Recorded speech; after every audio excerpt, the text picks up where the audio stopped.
I'm Jordan, and I want to be your witchy librarian. If you've been around on BookTube, you've probably seen the TBR jar trend, and I decided for August that I would make one. So here I have a jar, and I have some paper. I'm going to make a TBR jar and then pick a few prompts for August. I haven't decided if I want to decorate this at all. I feel like I should to make it more personalized and just more me, but I haven't really decided what I would put on it. I probably need to get some acrylic paint for that too. So if you have any ideas, please let me know, because now is the time to be creative. I printed out a bunch of prompts of random things such as a book set in the woods, a mountain, or a ship, a book with a love triangle. I love love triangles. I know that they are basic and I don't know, a lot of people say that they've been there, done that. I will always be here for a love triangle. So we're just gonna fold these in and start sticking them in the jar. How is everybody's Leo season going? I am filming this on the last day of Cancer season, so we're not quite there yet, but I have been feeling the Leo energy for a while. I just think the push to get out there and do something creative and put yourself in front of people is nerve-wracking and exciting, but also just like a great time for growth. And this channel is my little Leo midheaven project, if you will. This is very satisfying. I have a few books that I know I want to read for August, and so I'm hoping I will find some prompts that will fit with those books. I think I'm gonna do 5 books, 5 prompts. I used to be the person that was reading 10 to 15 books a month, but then I started school, and along with my full-time job, I just don't have the time for that anymore. The jar is getting kind of full, and I don't know how I'm gonna really be able to mix this. We'll figure it out. Alright, I've got them all in. Now I'm gonna try to mix them up without pulling them all out. Okay, I think I got them mixed up well enough. I think some of the ones I was able to pull to the top, but some of them are also crushed. So let's pull our first prompt. I'm like a little nervous. I don't know why I'm nervous. This one. Okay, first prompt. A book from a person of color author. Nice. For this prompt, I'm going to be reading Finding Me by Viola Davis. I mentioned this book in my last video for recommendations for the Leo season, as Viola Davis is an actress. She's on stage, she's in front of the camera. She is an EGOT winner, so she's won an Emmy, a Grammy, an Oscar, and a Tony, and I think she's one of 19 people in the world who has ever done that, and she herself is a Leo. Finding Me is her memoir that is, to my understanding so far, it's about her life, finding her identity, getting comfortable with her own story, and being proud of it. So it felt perfect. And I'm already currently listening to this on Libby, and this is one of the books that I kind of already have on my TBR for August. I'm happy to get this prompt. Alright, I'll do 4 more, a total of 5. Trying to get deep in there. Alright, and we've got read a book that was published the year you graduated. Now, I don't even know how to begin finding a book for that.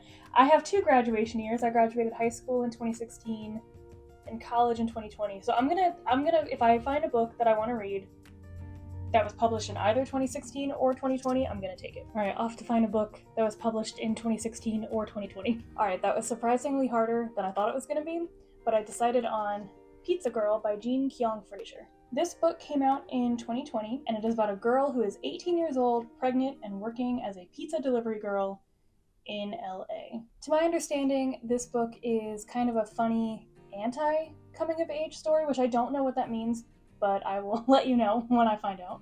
And she becomes obsessed with a single mom, I believe, who she delivers pizza to every week. I'm assuming there's going to be some kind of deep introspective moment. Our main character is pregnant and watching this single mom. The tagline says, "Fresh, funny, bittersweet. This book delivers humor, humanity, and hubris." Pizza Girl. We've got a title that includes a number or a color. None of the books I had on my list have a color or a number. Be right back. That one did not take as long as it did to find Pizza Girl, but I chose Red Queen. I read this book back when it came out, I believe it was 2015, and I only ever read the first book. I didn't read the rest of the series, and I would like to, move on to her other series, and I'm such a completionist that I cannot move on to her other series until I finish this one. Red Queen is a YA fantasy series about a world where people are divided by the color of their blood. The Silvers, the people with silver blood, I believe they have some kind of magic, and they are seen as the elites, and then people with red bloods don't have powers, and so they serve the Silvers. But in this story, our main character, Mare, she is a red, and at some point royalty finds out that she has special powers. I believe she started working in the castle, and they find out that she has powers even though her blood is red, so it kind of shakes everything up. To hide the fact that she is a red with magic powers, the king decides to pretend that she is the long-lost silver princess and marry her to one of his sons so that they can keep this dirty little secret. And she, does she go along with it? Does she fight back? All while this is happening, her friends who are reds are trying to have a rebellion to overthrow the Silvers. This is my kind of YA fantasy book. Probably for years I've wanted to reread this. Now I will. Okay, 2 more. This is more fun than I thought it would be. Okay. Oh. A debut. I think She Who Became the Sun is a debut. Let me check. For this prompt, I have 2 books that are on my mental TBR, and that is True Biz and She Who Became the Sun. So for right now, I'm going to do True Biz because I have to read that in August for a book club. So True Biz by Sarah Novick, I have read before. I adore this book. It was one of my, I think it might have actually been my top favorite book of 2022. And She Who Became the Sun was my top book of 2021, so. True Biz centers on deafness and deaf culture. I have my undergrad degree in deaf studies, and I was very excited when this book came out, and it met and exceeded all of my expectations. In this book, we follow 3 main characters. One of them is deaf and didn't start learning sign language until she was about 16, and you get to see her world open up when language is finally accessible to her. There's another kid who is kind of famous in the deaf community for having this lineage of a deaf family. And he has a baby sister who was born hearing, and it kind of shakes up his world. And then we have the headmaster of the residential school for the deaf. She is trying to keep the school open, trying to deal with her own personal life. She herself is hearing, but she's a coda, so she is a child of a deaf adult. And there's a lot of culture that you learn in here. There's a lot of tidbits about deaf history and sign language, and I think it's a really great book. I'm running this book club for my job right now, and this is the book that I picked to make everybody read. Okay, last one. I still have 2 books that I want to read. I'm trying to get She Who Became the Sun and Scarred. Let's see, this is fun! Okay, I'm gonna pull out a ton and just read the one I'm grabbing, because I'm trying to get to the bottom. Oh, everything came out nice. The one I was holding, though, a book about a trip.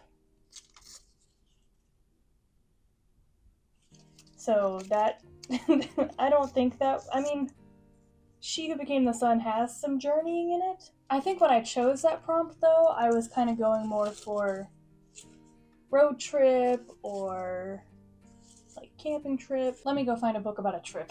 Alright, this one was hard for me to decide on as well. I'm not in love with what I chose, but for this prompt I chose Happy Place by Emily Henry. I read Book Lovers and I didn't like it. I'm just not a contemporary romance person. Please ignore this sticker that I tried to rip off. I was sent this book, so that's why I have it. It involves a trip. It's about a couple, 2 people who have been together for, I guess, years or something. They work really well together. Everybody loves them, and they broke up like months ago and didn't tell anybody, but they go on this trip with their friends that they do every year, and for the sake of not breaking their friend's heart, they are pretending like they're still together, and I think that's it. I don't want to make fun of this. Like, contemporary romance is lovely and wonderful, and I'm happy for people who like it. I don't think there's anything wrong about liking contemporary romance. It's just not for me. But like I said, I was sent this book. I'm gonna give it a try. I've only read one Emily Henry book. I have liked some contemporary romances in the past. I just don't love them. I did really like the Bromance Book Club. I liked Get a Life, Chloe Brown. That was a good one. That's all I can think of immediately. So I'll give it a try. If I don't like it, I'll officially give myself permission to give it away. All right. Now we can close up ye old TBR jar. Thanks so much for watching. Later this week I plan on posting about self-care, witchy things you can do for Leo season. You can check out my bookstagram and my book talk at Your Witchy Librarian. Comment down below what book you're reading, or just leave a bookish emoji of any kind. And thanks for watching. Bye!